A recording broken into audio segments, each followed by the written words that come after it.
Hey everyone, welcome to the first episode of my new series Meraki Mysteries, where I'm going to be delving into true crime and the paranormal of Australia.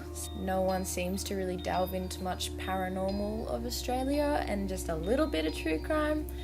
I'm going to fill that little YouTube void for you guys. So here we go. I've always been really interested in the paranormal and true crime and stuff, probably because stuff like this happened to me.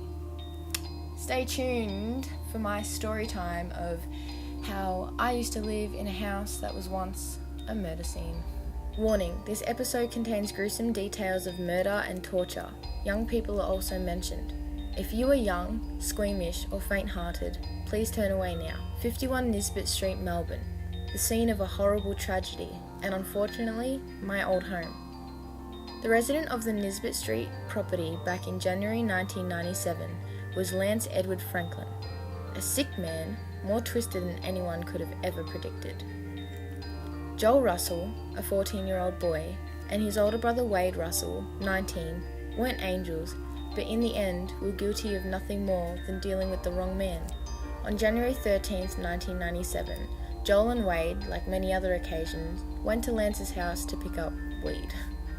Everything was normal and they left, not knowing what was going to happen 15 minutes after their departure.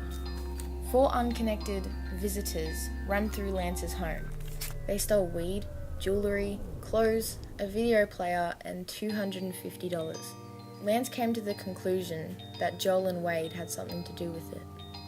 The next day, January 14th, 1997, Lance went over to the boys' house and convinced them to come back to his.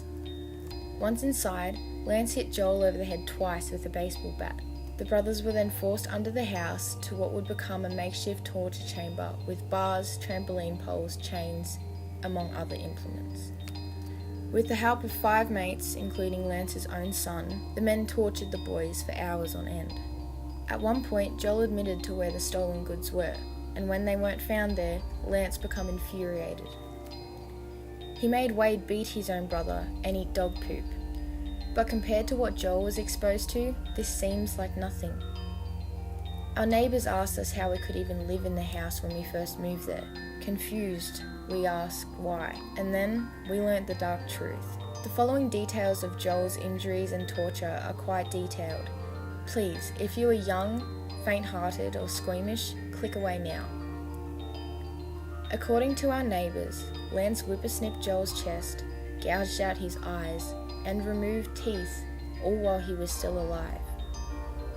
4 days after the Russell brothers left their residence, Joel's body was found in the Yarra River, bound with flecks and weighed down with half a brick.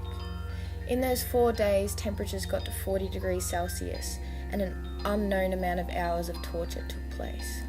Quoted from a Herald Sun article about the incident, Joel's injuries included a ruptured kidney, spinal and rib fractures, a broken collarbone, extensive muscular hemorrhaging, a stab wound in the leg, and massive bruising. Miraculously, Wade survived. Thursday, 6th of August 1998, Lance was found guilty of the murder. Lance denied murdering Joel, and his 5 accomplices all pleaded guilty to charges related to the incident. Lance received 22 years in prison with a minimum of 17. It has been 19 years since his sentence. In 2006, my mum, dad, my little sister and I moved into 51 Nisbet Street. I started school not far down the road and made friends with neighbours. I learned how to ride a bike on the front path, and there's videos of me playing in the lounge room. Little 6-year-old me unknowingly living peacefully in a house that was once a murder scene. I send my condolences to the Russell family and relatives, especially to Wade Russell. As I was so young living in Nisbet Street, I don't recall much other than really special moments or moments captured on camera.